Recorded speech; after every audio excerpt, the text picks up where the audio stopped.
Hello and welcome to Lost Love Chronicles. My name is Roger Anderson. I work as the chief of detectives for the sheriff's department. I was married to Nancy for the last 19 years. When I first met her, she was a victim of an accident. "Are you all right?" I asked the girl who was just hit by a speeding car. She was still dazed and had no clue where she was. I held her and moved the hair from her face. God, she was beautiful. The paramedic van came and took her to the hospital. I got the call that the team caught the driver and put him where he belonged. The next day, I went to the hospital to get the statement and her version. As I walked towards her room, my heart was pounding. "Hey, Doc, where's the girl who came in last night? The one who was run over?" "Oh, Nancy Miller. She was lucky. No real injury, just some concussion. But don't press her hard," he said. I entered the room. "Ms. Nancy, my name is Roger Anderson from the local PD. I am here to record your statement about last night." She narrated the incident, and I kept jotting down in my pad, and after I was done, I walked out thanking her. As I walked out, my heart was pumping like a V8 engine. God, I think I am in love with her. As fate would have it, a few days later I met her at a local fair. She was there with her friends. I was not willing to let go of my chance and walked to her and asked her out. Well, it was awkward and weird, but she smiled and said, "Sure, pick me up from my home, Friday at 4. 2 days later, I picked her from her home in my truck. "How did you know I lived here?" she asked. "I am a cop. I do this for a living." She laughed. We kept meeting and soon started dating. She told me about her parents, her ambitions, and her ex-fiancé. She was engaged to a guy named Brian Smith. They were together for the last 3 years, and he left her to marry the daughter of a rich Texas man. I did run a check on that name. I just wanted to check on that guy. Everything that she said matched. He was married to Maria and now had a 1-year-old daughter. Aside from a few speeding tickets, Brian didn't have any criminal history. He worked as a financial advisor at his father-in-law's firm. I did further investigations on my day off, and I wasn't worried about any blowback. Worst case scenario, I'd get my wrist slapped for pushing too hard. What I found was that Mr. and Mrs. Smith was apparently a loving couple. There was no sign of any discord between the two. One of their neighbors described them as the perfect couple. So I was now not concerned that he will spoil the party. Satisfied that Brian was happily married, I continued to date Nancy. We were married about a year later, and almost 9 months to the day our little girl, Jill, was born. Life had been good for 18 of our 19 years together. We had our share of disagreements, but nothing serious until recently. Usually, our disagreements would occur when we disagreed about doing something. Nancy was an only child and had been spoiled by her parents. However, over the years, she learned to curtail her stubbornness. She had her own event management agency and used to organize big parties. When our daughter was born, Jill became my little princess. We were especially close, and our family was very tight. However, for the past year, Nancy and I seemed to be drifting apart. I began to realize that we did less and less stuff together. Still, our lovemaking was very good, and we did it at least 2 times a week, most weeks more. Nancy seemed the happiest when we were cuddled together. I knew she still loved me deeply. I still loved Nancy, but in a different way. It was no longer like the hot, passionate love we had when we were first married. We were like 2 old shoes that had seen better days but went together well. Still, I did love my wife deeply, and I especially loved the life we had built. It was when Jill finished high school, Nancy's change seemed to accelerate. She seemed to be at loose ends, and the closer it got to when Jill would leave for college, the more uneasy Nancy became. I was now the chief of detectives for the sheriff's department, and I had 32 detectives under me. Since this wasn't a high-crime county, the job wasn't too stressful. It did have its moments, but usually, it was 9 to 5 for me. A month after Jill left, Nancy took me to a party at her friend's place. I have been at their place, but this time it was a big shocker for me. Nancy introduced me to Brian, her ex-fiancé. It was a quick introduction, and we moved away quickly. I had no idea that Brian would be there, but I was sure that Nancy knew. She immediately detached herself from me, which wasn't unusual, and began to circulate. But after an hour, I went looking for her and found her and Brian sitting on the front porch. When I walked out, Nancy's neck got slightly red, which was her tell that she was up to something I wasn't going to like. As a cop, you developed an internal instinct, and mine told me that this was real trouble. On the way home, we discussed Brian's presence. Nancy tried to blow it off like she was surprised to see him, and they were just catching up on old times. But her words were not coherent, and her story was not clean. I decided that I wasn't going to blow the whole thing out of proportion but keep myself on the guard. As a police officer, you are many times confronted with extremely unpleasant situations. Still, you have to handle them calmly and professionally. Sometimes, it was very distasteful. On my next workday after the barbecue, I did another investigation of Brian. What I found out was that his wife had died a year ago and her death was not from natural causes. There was not a lot of information, but it looked like investigation was done in a hurry and the matter was hushed. Brian got her insurance money and he was a rich man. Nothing on the record to make him a standout. He was in Japan when his wife died, removing him from the suspect list. As the months went on, we kept running into Brian at more and more functions. I knew this wasn't by accident, so I began to prepare myself for the worst. I figured any day now, Nancy would want us to sit down because she wanted to talk to me about something. Talk. She did, and she started when I had my guard down. It was a Friday night, and she was wearing my favorite pre-sex dress. I got up and quickly hugged her, and since these moments were now rare, I did not want to waste time. I quickly started and made sure that the climax was thunderous. Once we were done, we were snuggling, and I felt that my worries were for nothing. It was clear to me that Nancy still loved me as deeply as ever. "Roger, I want to talk to you about something," she said nervously, "and I don't want you to get mad. I want you to let me finish before you say anything."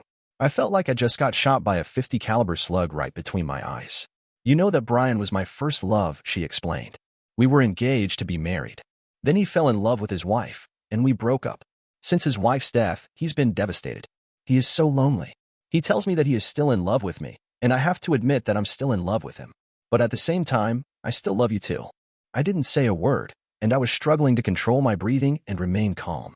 This gave Nancy renewed courage because she smiled and continued. "I want to still be your wife, but I want to be with Brian also. Brian and I discussed it, and we think it would be fair that I stay with you for a week and with him for a week." I slid out of bed, got dressed, and drove off without saying a word. I headed to my office and closed the door. I called Lopez. He came in and looked at my unshaven face, but knew not to ask as he had seen me pull all-nighters numerous times before. I told him I didn't want to be disturbed unless it was something major. Fortunately, I was left alone.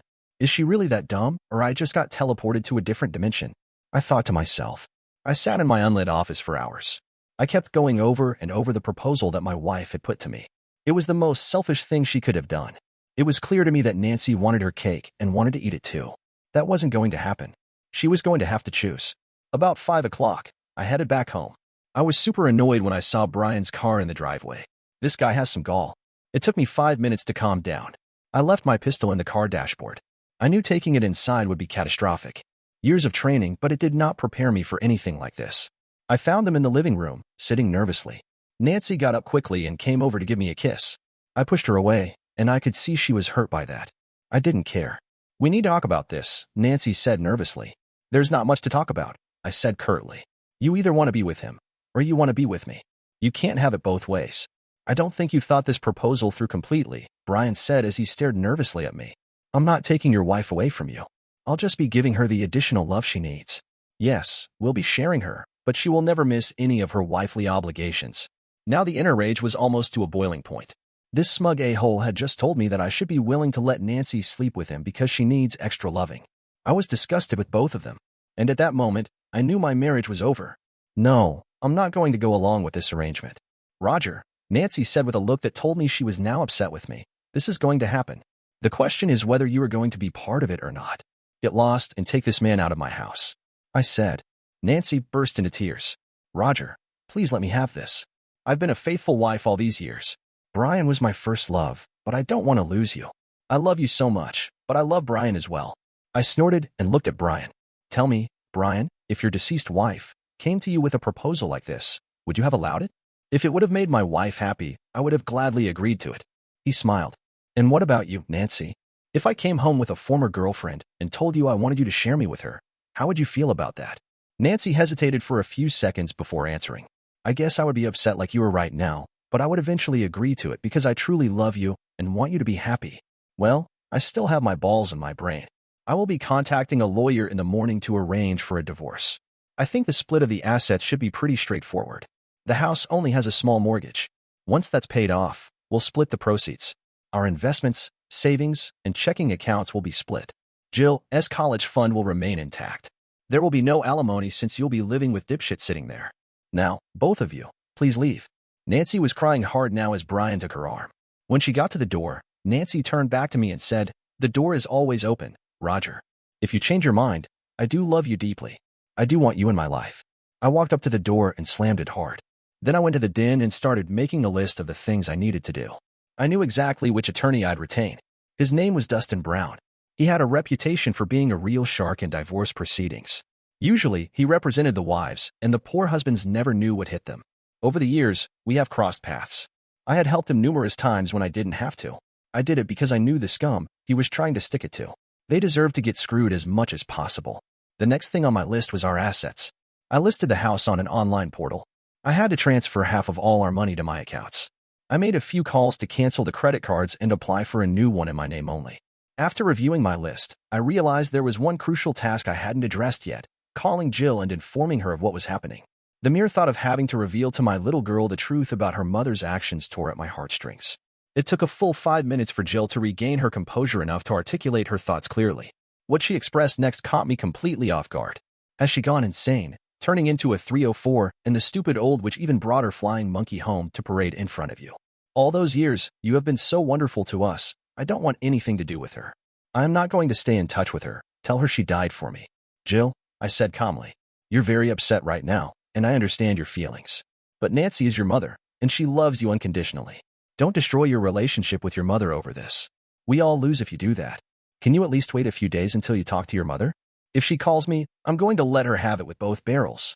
Please, if she calls, just don't answer for a few days. Promise me you'll do that. Grudgingly, she agreed to do as I asked. Later that evening, Nancy reached out to me, sounding quite worried. She had been attempting to contact Amanda but hadn't succeeded in getting through to her. I reassured Nancy, explaining that I had already spoken to Amanda, and she was clearly upset. I conveyed to Nancy that our daughter needed some time to collect herself before she was ready to discuss the matter with either of us. I'll bet you poisoned her mind against me, Nancy accused me. I'll bet you painted as nasty a picture as you could. No, I did nothing like that. I just told her that her mother had to leave me, as she needs a new pole to scratch an old itch. I said calmly. I knew that pissed her off. Before Nancy could say anything, I decided to take care of one of the items on my list. Oh, as long as I have you on the line, you should get yourself an attorney. Please, Roger, don't do this. She was crying again. It is killing me that you want me out of your life. I still love you so much. Can't you bend a little for me? Did you? I said and hung up. I decided to take the next week off to ensure I could focus entirely on getting everything sorted out. However, the nights proved to be unbearable. The loneliness of lying in bed by myself was overwhelming. Each morning, I would instinctively reach out for Nancy, only to be reminded of her absence. My first order of business was to call Dustin, but I was taken aback when he informed me that Brian had already reached out to him. That scoundrel was being cunning. It seemed he had already done his research to find the top divorce lawyer and had beaten me to it. Well, if I can't hire you, I expressed, feeling somewhat annoyed, can you at least recommend someone I should hire? I mentioned that Brian contacted me. Dustin responded with a snort, but I didn't say he hired me. In fact, I informed him that you had already retained my services. Wow, I replied with a sense of immense relief. I really appreciate you doing that. Roger, it's no secret that most of the men in this town see me as the villain, he said with bitterness. But you've always shown me respect. You've gone out of your way to lend a hand when you didn't have to, and I've always appreciated that about you. I want you to know there's no chance I'd take a side against you. Again, it's much appreciated. You're still going to have to pay my fee, he said with a laugh. I do appreciate you, but I have to pay bills too. Not a problem, Dustin. And again, thank you. Even after a few days to calm down, the telephone conversation between Nancy and Jill did not go well. According to Jill, it devolved into a screaming match with ugly names hurled back and forth. Nancy called me afterward, almost hysterical, that she had lost her daughter forever. It's just starting. There is more to lose. I told her. I would talk to Amanda and try to get things settled down. I told her and hung up. Well, that turned out to be a much harder job than I could have imagined. Jill was still spitting venom when I talked to her about a week later. According to my daughter, she had told her mother that she didn't want anything to do with her. Nancy wouldn't be invited to her graduation, to any marriage, and if there were grandchildren, she'd never meet them. Now, I understood why Nancy was in hysterics. You are my true daughter, no DNA test required, I said. She laughed it. The calls from Nancy persisted right up until the day the divorce was finalized. She continued to plead with me to reconsider and accept their arrangement, but I refused. Once the divorce was official, the calls ceased, and I focused on moving forward. Thankfully, my work provided a welcome distraction. As chief of detectives, I had a flexible schedule, allowing me to throw myself into my duties. Over the following 6 months, I became much more hands-on, actively guiding some of our newer detectives and steering them away from dead-end leads. Additionally, I delved into our cold case files. My efforts paid off when we successfully closed a long-forgotten murder case. It turned out the ex-boyfriend was the culprit all along, and the evidence had been there but overlooked. For this achievement, I received a commendation and a well-deserved pay raise. After my divorce, Nancy swiftly remarried Brian, prompting their desire to purchase my share of the house. The mere thought of Brian living in my former home repulsed me. When Brian threatened legal action to force the sale, I stood my ground, unfazed.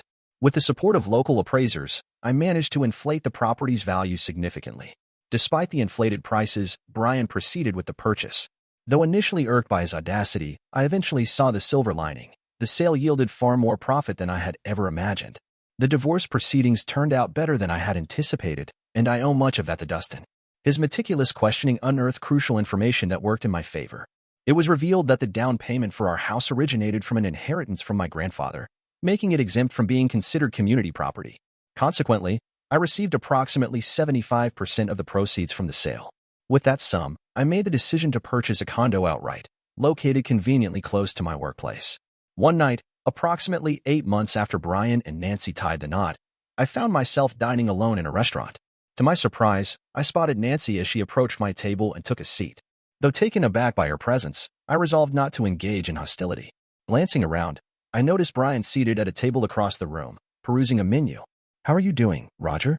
Nancy said softly. "I'm managing," I replied with a fake smile. "And you?" "I still miss you every single day," she confessed, placing her hand atop mine. "I still love you deeply. If you could ever find it in your heart to accept Brian, I'd do anything to be with you again." Initially, I entertained the notion of pulling my hand away and dismissing her plea, but then an idea dawned on me. It was a plan I'd need to discuss with Amanda first, but it presented an opportunity to get back at Brian, that jerk. "I miss you too, Nancy," I admitted sincerely. "Waking up without you has been tough, but you're a married woman now. Speaking of which, I think your husband is looking for you." Nancy glanced over at Brian, who wore a puzzled expression. She nodded at him and rose from her seat. "Just remember, I still love you," she said before walking off to join her husband. God, I never knew this woman has no brain. I called Jill that evening and laid out my plan. Initially, she was horrified and expressing her disbelief. However, as I explained the reasoning behind my idea, her tone shifted, and soon giggles erupted from her end of the line. "That's just perfect, Dad," Jill exclaimed between fits of laughter. "You absolutely should go for it." The following day, armed with my daughter's blessing, I placed the call to Nancy. I expressed my desire to have a discussion with her and Brian, and she eagerly agreed, arranging for us to meet at our former home that evening at 7. Punctually, I arrived at 7 and was ushered into the living room by Nancy. It was irksome to see Brian lounging on the couch in what used to be my domain, but I found some solace in the scowl etched on his face. It was apparent that Nancy had sprung this meeting on him at the last minute, judging by the daggers he was glaring at me. Nevertheless, I maintained my composure and acted as if I hadn't noticed. After Nancy served us coffee and settled herself between Brian and me on the couch, I wasted no time in getting to the heart of the matter. "Nancy, when you said the offer to share was still open, did you mean it?" A smile illuminated Nancy's face. "Absolutely, Roger. I meant every word. I still deeply love you, and that offer stands. I just happen to love Brian too." "Well, if you're open to it," I said, feigning nervousness, "I would consider accepting that arrangement. Right now, I feel like I have none of you. At least this way, I'd have part of you some of the time. It's been incredibly lonely without you." Nancy's reaction was immediate and intense. She threw herself into my arms, kissing me on my lips so hard that stirred up old emotions. "Roger, you've just made me the happiest woman alive," she exclaimed breathlessly. "I now can have both the men I love." Brian, however, rose from his seat, clearly flustered. "Hold on a minute," he interjected. "We haven't discussed this." "It's essentially the same deal," I responded calmly, directing my words to Brian. "Yeah, but still, Nancy and I need to have a proper discussion about this," Brian insisted, growing increasingly agitated. "We've already discussed it," Nancy chimed in, somewhat surprised by Brian's objection.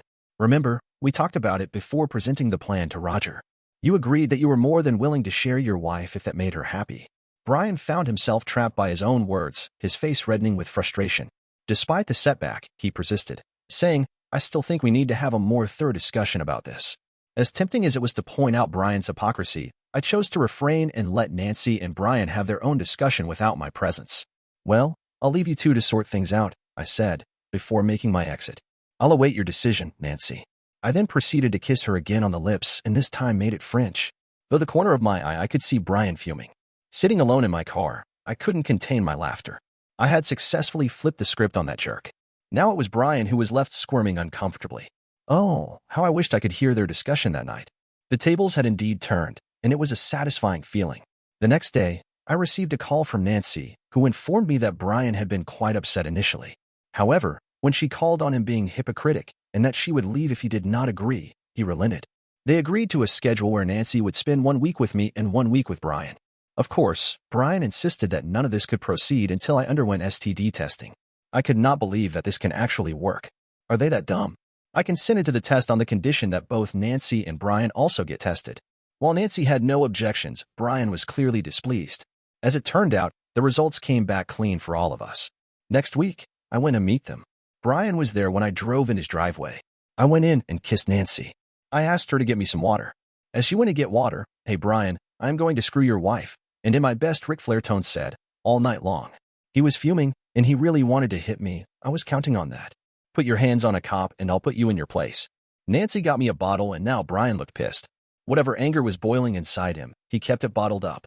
He made a point of kissing Nancy passionately in front of me. I just gave Nancy a peck on the cheek. I turned to Brian and said, "Thanks for bending over, Brian," and left. I guess he got what I meant. The very next day, I was out checking on 3 of my detective teams working different crime scenes. I was on my way to the second scene when a call came over the radio about a disturbance at Kitty Cat Bar. Since I was only a block away, I decided to check it out. When I got there, I discovered there had been a disturbance with a drunk patron. I was surprised to find out that the person drunk was Brian. I decided to handle this problem myself. After dismissing the 2 officers, telling them I'd handle the call, I turned to Brian. "Come on, Brian," I said, taking his arm. "I'm going to take you home." "I don't need your help," he yelled. "Brian, your choice is either I take you home or to jail. What do you want?" He decided to accept the ride home. Neither of us said a word all the way to my old house. When he got out of my car, all he said was, "F you." As I dropped him home, I walked to him and said, "Don't waste time. You have 6 days left before I come and take your wife." By the 4th day, Brian was getting less and less thrilled with the arrangement. He and Nancy were arguing more and more about it. He wanted the whole thing to stop, but Nancy couldn't see why. Finally, when I went to pick up Nancy for my week, things seemed to have boiled over. Brian and Nancy were yelling at each other in the front yard. I decided to try to calm them down. "I suggest you both calm down before this escalates," I interjected calmly, maintaining a smirk. "Otherwise, someone might end up calling the authorities." "Screw you," Brian shot back with a glare, redirecting his attention to Nancy. "If you choose to go with him, then we're finished." "We have a mutually agreed upon arrangement, Brian," Nancy retorted sharply, her tone taking on an edge I hadn't witnessed before in our interactions. Since I'd known Brian, my ex-wife had consistently spoken to him with nothing but affectionate tones. "That arrangement is garbage," Brian yelled, his frustration evident. "And I'm warning you once more, if you go with him, it's over between us." "You don't mean that," Nancy dismissed his threat with a wave of her hand. "Let's not forget, it was you who initially proposed the idea of sharing. It was hilarious, and I was enjoying every second of it." With a made-up troubled expression, I watched as Brian stormed back into the house, slamming the door behind him. Turning to Nancy for an explanation, she simply shrugged. "He's just acting like a child," Nancy offered, linking her arm with mine. "He'll cool off soon, and everything will go back to normal. I guess you should talk to him and try to cool off things. I will pick you up in the evening," I told her and left for office. However, things didn't return to normal. It was about to get worse, and I was not prepared for it. That afternoon, I got a call from one of the detectives. "Sir, we have some bad news. There has been a homicide." I was shocked and asked, "Who is it?" "It's Nancy, sir.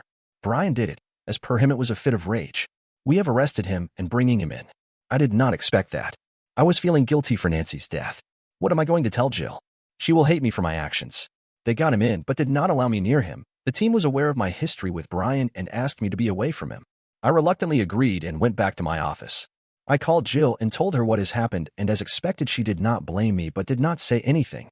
She just heard me and just said, "I need some time, Dad. I'll call when I am fine." I did not say anything else. Brian was taken to the jail for the proceedings and the paperwork began. Post-autopsy, I signed for the Nancy's body and prepared for the funeral. Jill joined me next day, and we both hugged each other and cried. "I am sorry, Jill. It's all because of me. You did not pull the trigger, Dad." With a heavy heart, Nancy said, "It's the path she chose, and this is where we find ourselves now. It's not your fault." I was in my office when a woman knocked and walked in. "I am Aria, FBI." She displayed her ID. "We need to have the weapon used on Nancy." I looked at her surprised. That was blunt and fast. She handed me some documents and said, "The suspect Brian, who killed Nancy. We are investigating him for the murder of his previous wife Amanda. But he was not a suspect," I said. She looked at me with a raised eyebrow. "You know, some cops were paid off to look the other way. Apparently, her father had more money and more connections. He got us involved. But he was in Japan." I questioned. "Japan and USA have a time difference." The cops played on it in their report. "He landed in Japan and boarded a flight 30 minutes later and reached USA. So he was in Japan and USA at the same day. Yes, and you never heard it from me, she said. I nodded and asked, why do you need the weapon? We suspect that it is the same that was used on his previous wife. We filed the formalities and handed her the weapon. We will share the report with you, and you can use the same in the court for this case. She stood up and left. 3 months later, Brian was found guilty of both the cases and is now serving 30 years in the big house. Jill stayed with me for the next week while we mourned for her mother. It has now been over 6 months. I come back to an empty house and find myself sitting in silence. Memories of happier times flood my mind, but they only serve to deepen the ache in my heart. I only wish if Nancy was not that dumb. Dear listeners, if you like the story, please share your thoughts in the comments section and don't forget to like, share, and subscribe.